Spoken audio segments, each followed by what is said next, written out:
Saya masih ingat hari itu ketika saya memutuskan untuk mengunjungi rumah tua di pinggir hutan yang telah lama ditinggalkan.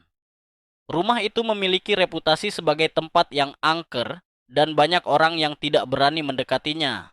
Tapi saya tidak percaya pada cerita-cerita hantu. Saya berjalan menuju rumah itu, perasaan saya semakin tidak enak. Semakin dekat, semakin saya merasa seperti ada yang mengawasi saya. Saya memasuki rumah itu, dan segera saya merasa seperti berada di dunia lain. Udara di dalam rumah itu dingin dan bau, dan saya bisa merasakan adanya sesuatu yang tidak beres. Saya mulai menjelajahi rumah itu, mencari tanda-tanda kehidupan atau petunjuk tentang apa yang terjadi di sana. Tiba-tiba, saya mendengar suara langkah kaki di lantai atas. Saya berhenti dan mendengarkan, tapi suara itu berhenti juga. Saya berpikir mungkin itu hanya angin, tapi kemudian saya mendengar suara itu lagi. Kali ini, lebih keras dan lebih dekat.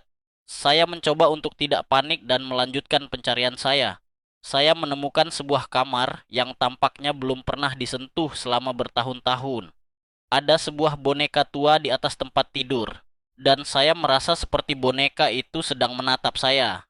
Saya memutuskan untuk meninggalkan rumah itu, tapi saat saya menuju ke pintu, saya menyadari bahwa pintu itu terkunci. Saya terjebak. Saya mulai merasa panik, dan suara langkah kaki itu semakin keras.